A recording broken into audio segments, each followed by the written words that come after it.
All right. So unfortunately for you all, there's a lot of content in this talk too. So I was going to go through it quickly, but now I'm going to go through it really quickly. So I'm Todd Underwood, and I work for Renesas, which is a company that does routing analysis stuff. And we look at these things from layer 3. So one of the great things that Sylvie did was give you a really good layer 1 perspective, which is something I don't personally know anything about, and I thought it was cool to see the undersea cables and see more about the detailed routes that exist in the Luzon Straits. What we do is we observe this from the layer 3 perspective. So we have a bunch of, well, I'll go into where we get our data and how that looks. So the overview, you guys know, there was a quake. People were on vacation for the last 30 days. Some bad stuff happened, and you'll hear more about it. So we're going to look at this all from the perspective of the internet routing tables. The thing I'll say about this presentation is that it's very, very dense, and I'm going to skim through it very, very quickly. And you'll see things in there. If you have any assets in the region or you operate networks with people who do, you'll see things in there that you want to look at in more detail. It's all on the website, presumably, and you can go in and dig in and come find me and ask me questions later. So there's a bunch of cables. Sylvia already covered this. Complete repairs for this, maybe sometime in February, maybe March. Tough to say at this point. Sylvia already showed that animation, so we're not going to show it again. Oh my God. The hell is this? Come back. Okay. So let me give some definitions of the terms that I'll be using to describe this. Some of these seem commonsensical, but in groups full of smart people who run networks, it's important to be clear about what we mean. So we refer to a network outage as an outage for as when a route that previously exists is withdrawn by some large number of worldwide peers, and I'll clarify that in a little bit. If the network is unreachable, if there's no less specific route. So you can have an outage for a more specific where there's still traffic reachability because there's a covering less specific of some sort. The unstable networks, this is I don't know why this causes so much concern for people, but we refer to networks as being unstable when their metric of instability, and I'll explain the algorithm we use, but it's not that important. It mirrors flap dampening. So we give a network a penalty when we see updates in BGP for it. We decay that penalty over time, and we chart the scale of it to measure the instability. Charting instability, and just for occasionally people are confused by this, that doesn't mean we are flap dampening. It just means we're using the algorithm to chart instability. It also doesn't mean a lot of other people are flap dampening because many, many people don't do that anymore. But it's a useful way of charting instability. So here's the rough timeline, and Sylvia already went into this. One of the things that's interesting about this timeline, which you'll see in future slides, is that the bulk of the routing outages happened significantly after the biggest quake. And I'd be interested in seismologists who are also network engineers who understand submarine cable systems explaining that to me, because a little bit of it is puzzling. So the timeline, just going back, so there's these quakes. 1226, at 1226 was the biggest of the quakes, and then there's a number of aftershocks going on for the next several days, but most of them very quickly thereafter.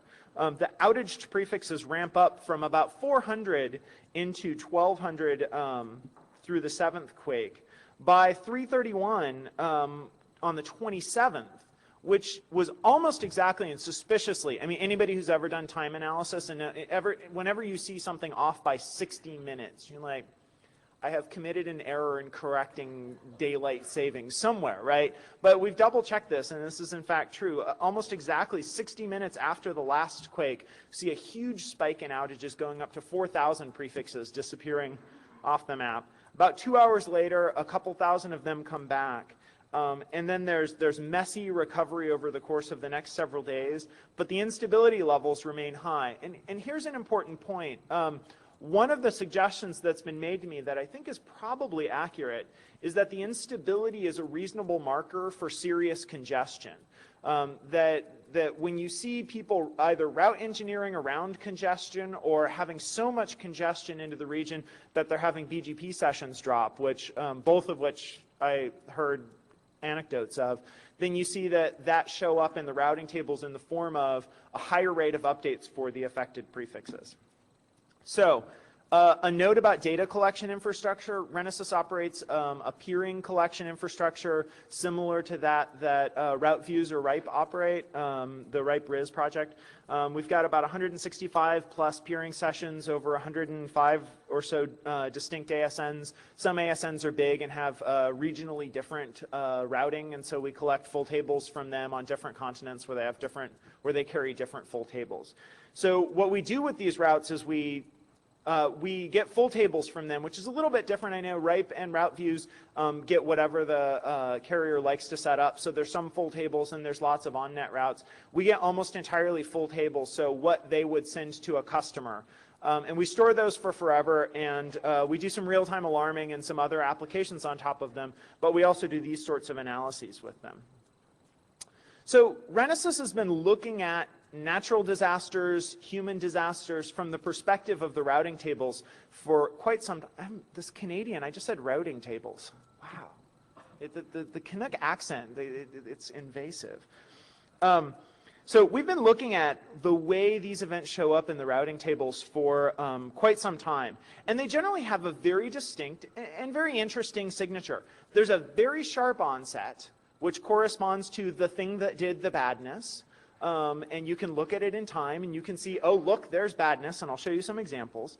And then there's a return to baseline that covers the recovery depending on what type of accident it is or what type of disaster it is. Power outages recover fairly quickly. Natural disasters that cause damage to lots of physical infrastructure take longer. And there's usually noise in the recovery process, but not in the onset. So some of you remember in 2003 massive power outages in the US. Well, you look at that. I mean, it's just, look, power went out all at once and it goes straight up, right? Not surprising. And this is actually charted by size of prefix. But you see the shape. It's very characteristic. And you can see a sort of messy recovery, but it's fairly quick recovery of those things. And then some noise off to the side on both sides. Okay, fine.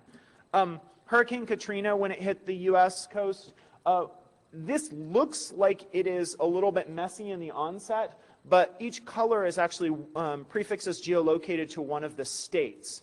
So what you actually see is a sharp onset per state. So for example, you see Louisiana in red rise sharply ahead of Mississippi in blue, in fact, because Louisiana sticks into the Gulf slightly further than Mississippi, and the hurricane hit Louisiana first. So what you see here is a compound event, but for each sub-event, for each portion of the natural disaster, it's actually a sharp onset, and it has that characteristic recovery, and here you see the long tail. In fact, some of the recovery from Katrina probably will never be done. It's hard to say for an event that scope when you're done recovering and now when you're living in a newly degraded state. The pattern for the Taiwan quakes was completely different and really interesting to us. There's a gradual increase in the number of outages but significantly after the major quake on the 26th. There's a big spike on the 27th, which is an hour after one of the aftershocks, which is sort of interesting. The recovery is incredibly noisy and continues.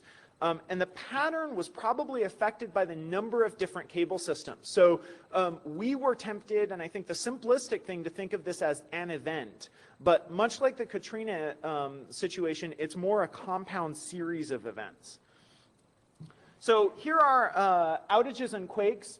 Outage prefixes, obeying the definition I referred to for outages previously, are in blue. And with the magnitude on the left, and the red lines are Richter scale quakes with the Richter scale on the right. So you see this sharp quakes back on the 26th, and really no significant increase right away in outages. You see 3, 4 aftershocks. After the 4th aftershock, you see a gradual increase in outages of about 800, and then you see an aftershock, and then you see a small delay, and then a huge spike in outages. So from my perspective, this is an interesting and somewhat puzzling pattern. On the 10-day, just gives you a little bit more perspective that the recovery is messy and includes events in the recovery, outage events, that are almost the scope of, certainly the scope of any of the outages that were happening during the period of quake, so quite large.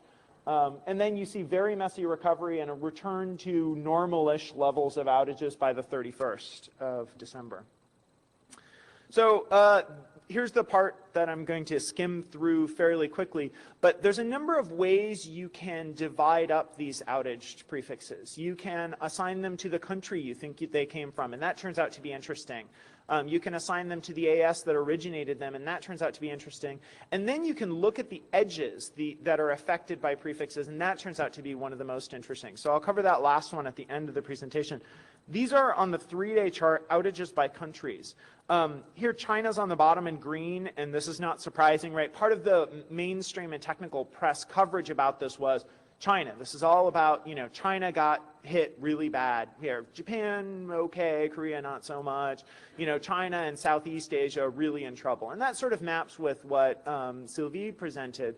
But the mainstream press, for some reason, I think because they talked to the wrong people or drew the wrong conclusions, somehow concluded that India just escaped the outages, because India's India and China's China, and they have nothing to do with each other. But of course they do. If you look at the cable paths, of course, most of the connectivity to and from India goes through off to the east, right? And so one of the points that Sylvie was making, which is exactly right, is that the major bandwidth into the subcontinent market and Southeast Asian markets in terms of, Singapore, Thailand, is all heading east, not heading west. And, this is historical accident from the development of the internet and the fact that the US is clearly the center of the world. But aside from that, it is possible, even though the US is the center of the world, to build cables that don't go to the US, and people have recently remembered this and are deciding to build some other cable systems, and this is good. So the reason we present this, this chart going back for a second is that you see that, Indonesia, India have significant outages here, Hong Kong, of course. One of the questions I got going over an earlier version of this presentation is, what about Taiwan? Wasn't this a quake that hit Taiwan? And Taiwan and Taiwanese prefixes don't show up as being among the largest, either by percentage of country prefixes or by total count of prefixes in any of the charts we did. And I think there's two explanations for that. One is maybe we just have mediocre geolocation, that there's a lot of prefixes that are deployed in Taiwan that aren't registered to Taiwan, that we don't geolocate to Taiwan. So that's clearly part of it. But the second part of it is that Taiwan had a significant amount of connectivity heading north, off the north part of Taiwan. The problem was everything south and east and south and west of Taiwan. So a lot of prefixes in Taiwan were not, in fact, significantly impacted. The same chart, but 10-day. And you can see in the 10-day some significant, although during the event, Indonesia wasn't as seriously impacted. After the 27th, the pink towards the bottom, or magenta, I'm sure that's actually magenta, gets quite a bit larger in volume. So interesting stuff. Looking at one of the things we wanted to do was just zoom in on that big 4K prefix peak and say, okay, there's 4,000 prefixes out. What the heck are they? Well, they're China, of course, in green, and, you have India in blue, and that's significant, and a little bit of Indonesia, and a chunk of Hong Kong, and, this is sort of what you would expect. These are the countries that are impacted in the region. The only thing that we saw that was surprising, just because the press had got it so wrong, was that India was substantially impacted, and we sort of double-checked and talked to people who operate networks in the region, and of course, that was, in fact, the case. Outages by origin ASN. So again, charted for the 3-day period, who's originating these prefixes that are going out? And here you see two things. One is you see, these are by ASN, and you see Indian networks are some of the earliest impacted. But the other is, one of the things that was troubling to us is that onset was gradual and rough, right? I had talked about the characteristic pattern of this sort of outage being sharp. And when we looked at the graphs, nothing sharp about it. But when you start to break it down by country, and you start to break it down by origin AS, then you start to see the sharp pattern. So here, for example, you see a messy, rough onset, but it's not rough when you break it down by origin AS. These are individual networks suffering individual outages that stacked together form a very rough pattern going up. But individually, each of them is a sharp onset. And this gave us a little bit more warm fuzzies that we were looking at good data, and this does follow the characteristic pattern. The same perspective in the 10-day. And one of the things you see in the 10-day pattern is that after the bulk of the outages, this big other, this sort of, I want to say yellow, but it's probably goldenrod, sort of a color there, just gets larger. And so what that means is that there were a few big people hit significantly early on, and then the damage spread to everyone throughout the region, presumably as people started buying and stealing transit from each other and finding any way out of East Asia and Southeast Asia that they could. Outages by origin ASN at the peak, and it's as you would expect, although I think it's much higher prevalence of Indian ASs than people thought. So I want to show some instability metrics. The instability algorithm we used was described in a previous paper we gave. It's basically flap dampening, where you know, as I said, you assign a penalty and then you decay that penalty over time. And it's a useful way of tracking the level of stability for a prefix.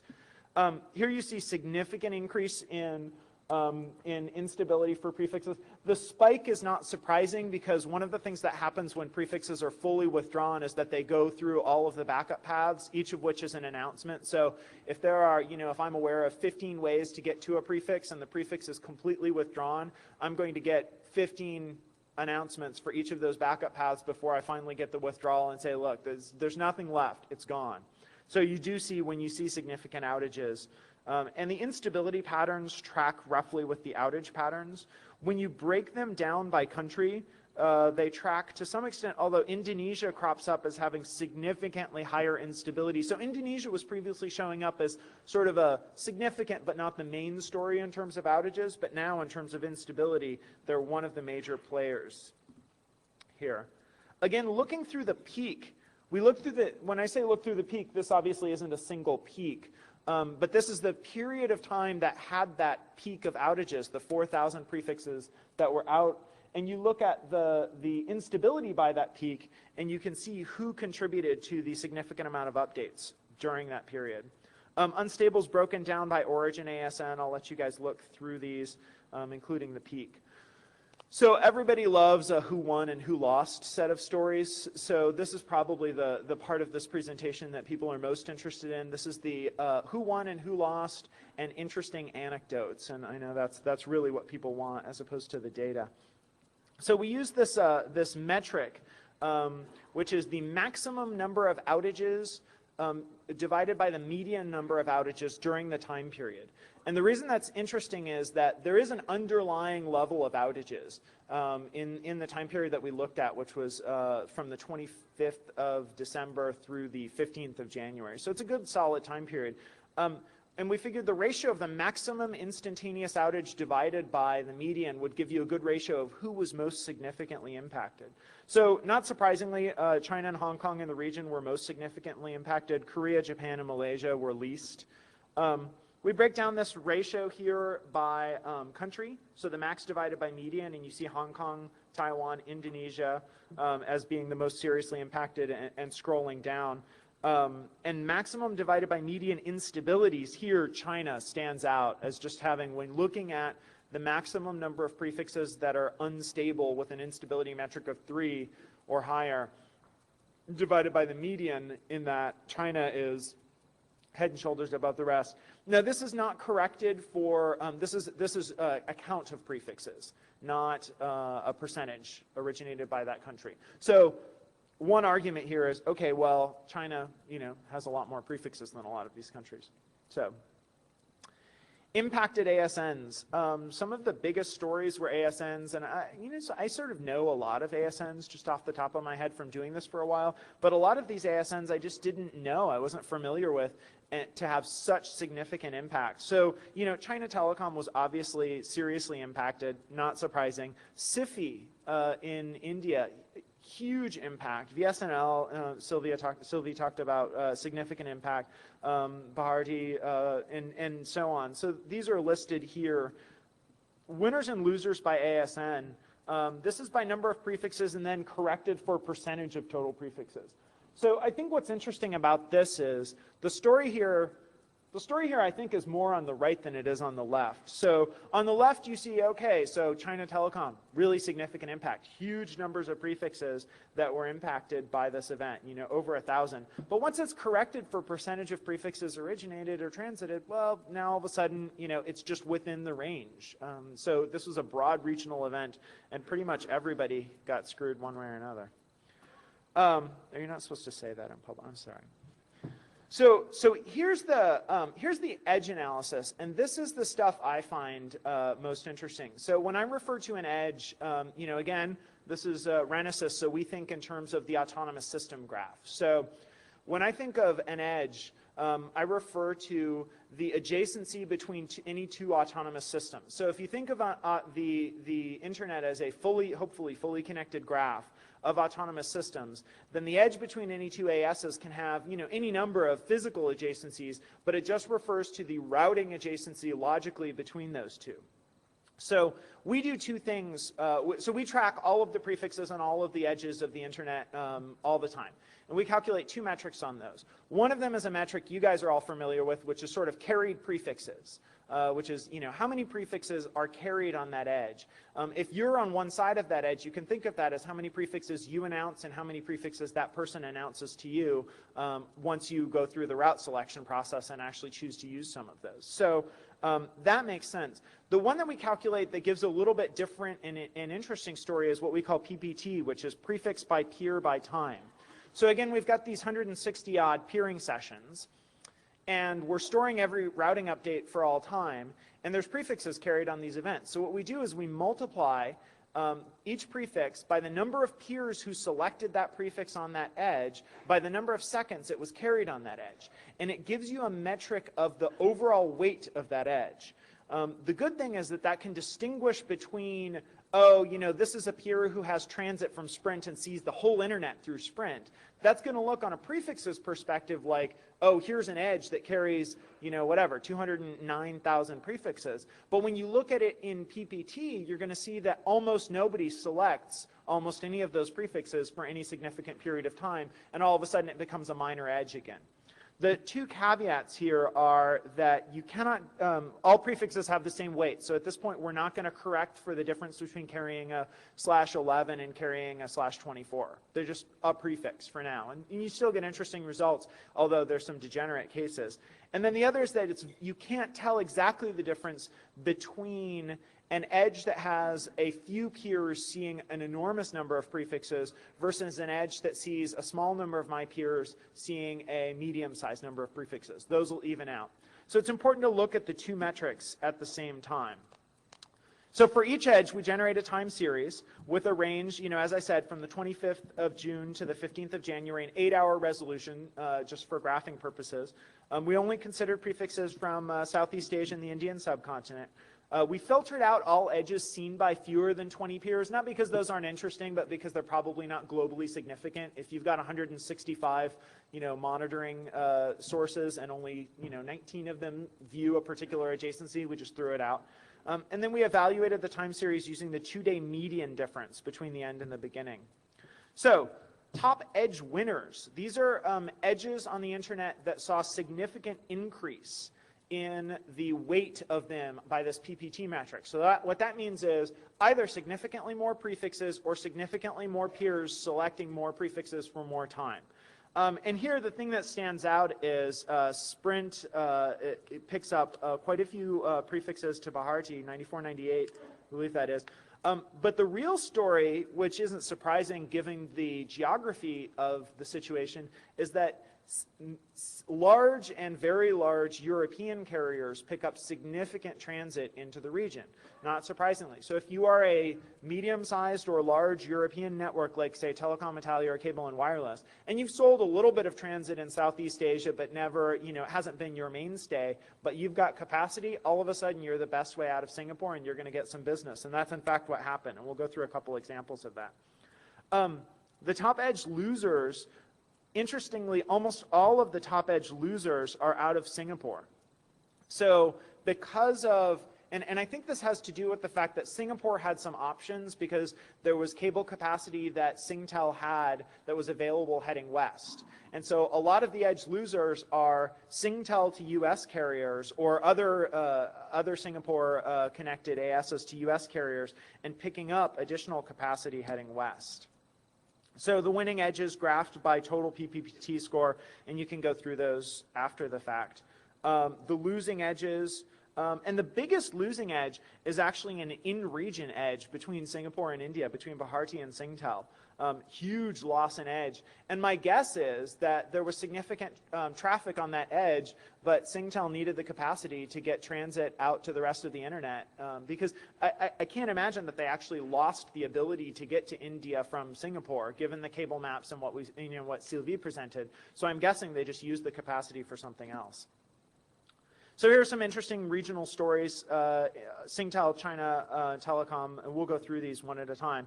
So here you see in each of these, and I'll only go through a couple of them in detail, but in each of these, you're going to see on the top the PPT scores, and on the bottom the number of prefixes carried on that edge. The reason that's interesting actually appears in this graph. So if you look at the red on the top and the red on the bottom, the red is the edge between Telecom Italia and Singtel.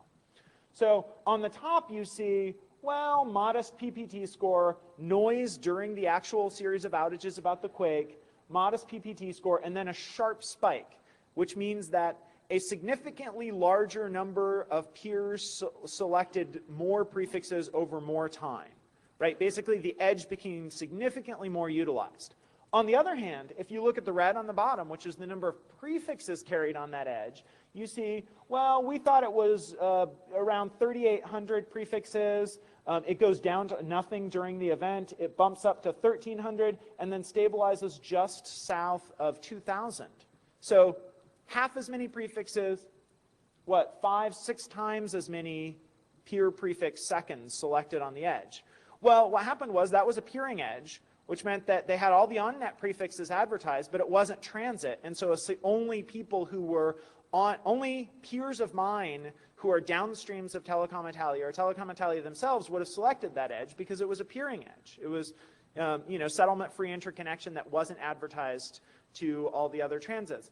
Once you start propagating that edge as transit, they clearly agreed to accept fewer prefixes, presumably for capacity reasons, that they couldn't take all of the traffic that they would get if they would accept all of Singtel's on-net prefixes, but a significantly larger amount of traffic. And so here we see PPT as a reasonable stand-in for traffic. Other stories in here mirror similar sorts of events. So let's see.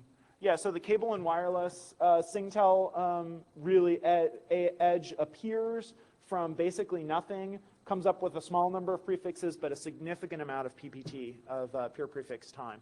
So interesting stories there.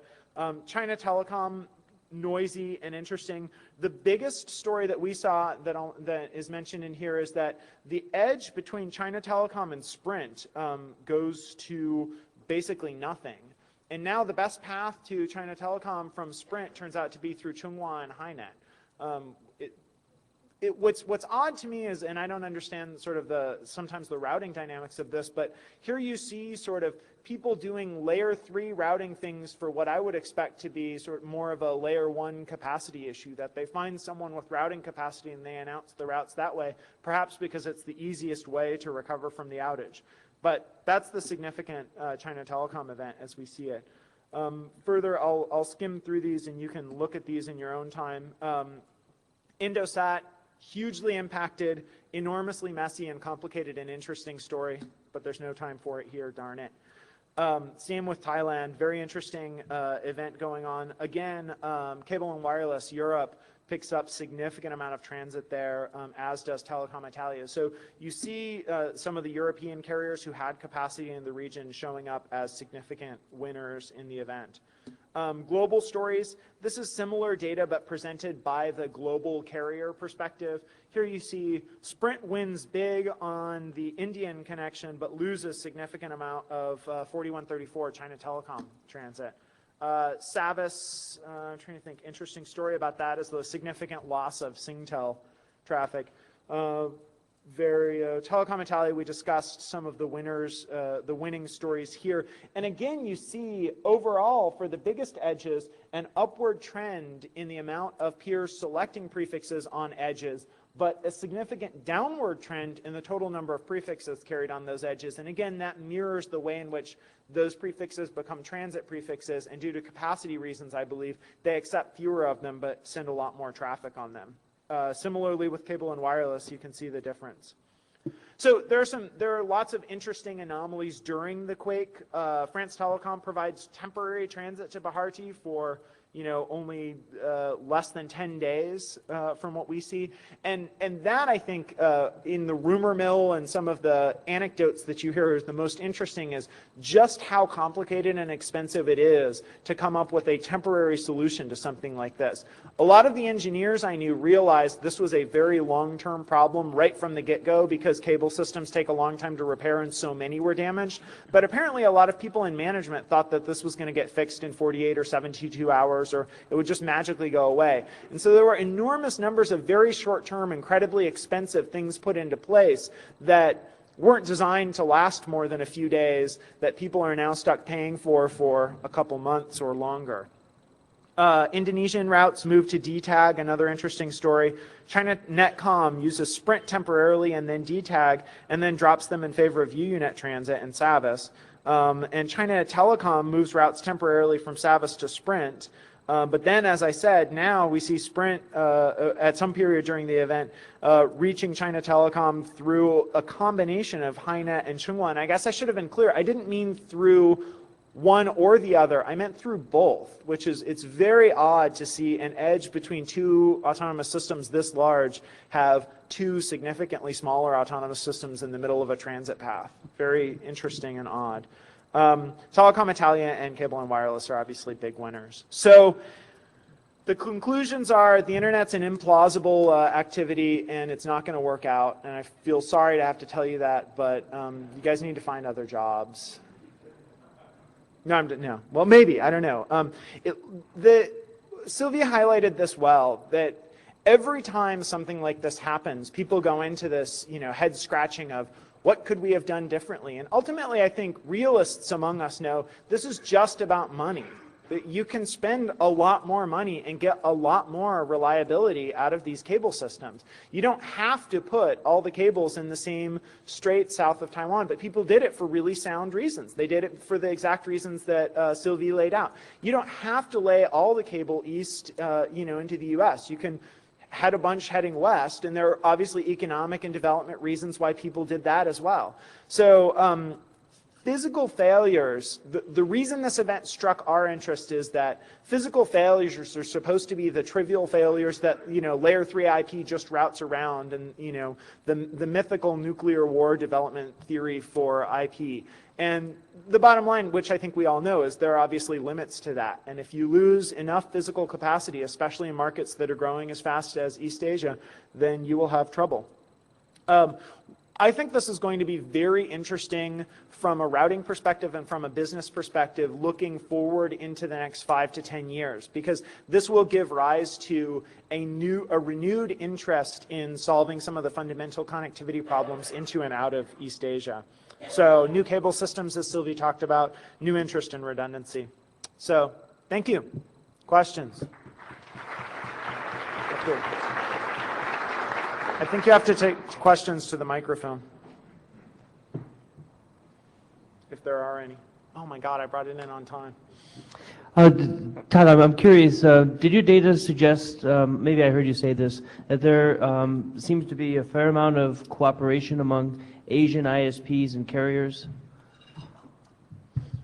Yeah, I think there's clearly that going on. From cooperation, you make it sound so nice when you say it. From my perspective, messy, complicated routing that's hard to understand. But yes, there was a lot of that. So what little capacity did exist was able to be shared amongst the various Asian ISPs? Yeah, and you'd have to talk to an operator, but from the perspective I heard, what little capacity there was so far from being sufficient that it didn't really matter how much sharing there was. But basically, lots of stuff just didn't work. So, Randy. Randy Bush, IIJ. I used to live in Portland. Outside of Portland's a big industrial area in a place called Beaverton. And about every 10 or 15 years, enormous costs are incurred because nobody thought Beaver Town. And where beavers live, there's serious flooding.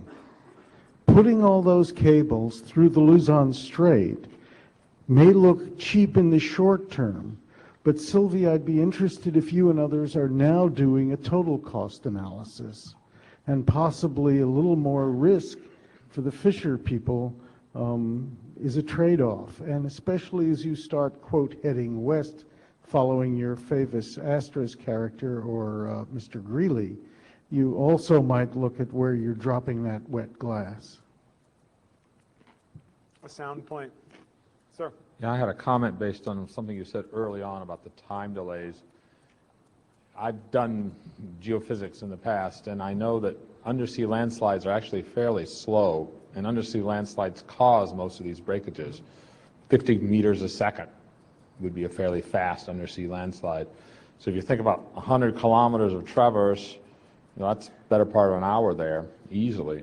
So I think that could explain it. In fact, I would say try and correlate, well, maybe Sylvia could do this best, where the breakages are, when they occurred, and you might even see the thing just propagate along the bottom.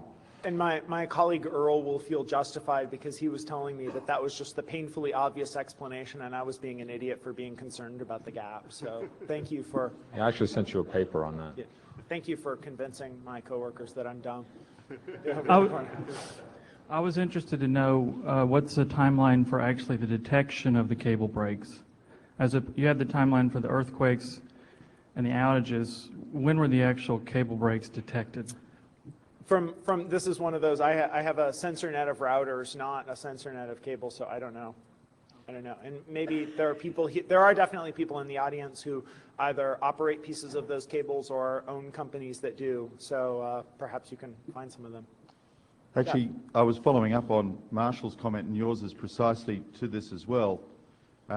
There are, if you search hard, some published outages of the precise time and cable breakage, and they don't correlate with a major quake and then the 7 afterquakes. There is a sizable gap, and I was sort of curious as to why they weren't correlated. And then Marshall said, well, in actual fact, you don't quite expect that. You get an undersea quake moving at 50 meters per second. And then I correlate that with the map you saw, that in actual fact the cables don't sit on top of each other, they're distributed across the strait. And I believe that if you did do the geography and the timings, you could actually find which way the landslides were running. What I found was that the BGP mess wasn't tightly correlated to the precise times that the outages were reported. And there seemed to be a certain amount of keep alive, a certain amount of people hanging on to routes, and there weren't obvious spikes that precisely correlated to the noted time that the cable snapped. It was a little bit messier than that. That's where I'm interested, not necessarily the earthquake to cable time, but cable time to BGP time. Well, the problem is it all depends on where you are. When I'm looking in Australia seeing connectivity through AS 4637, I see an awful lot of north-south, not east-west. I saw, from my perspective, very little route outage. In other words, in my tables, I saw some attribute changes, but I didn't see withdrawals. Okay. Now, if you looked on the other side of the world, you saw withdrawals at different times and different snap events, as Todd has said. So BGP hence our doesn't goal give of you, looking on all sides of the world all at once. BGP doesn't give you a clean indication of an event. Depending on where you are, you see shadows of that event, depending on how BGP is propagating at you. And that's what makes the BGP analysis so interesting and so confusing.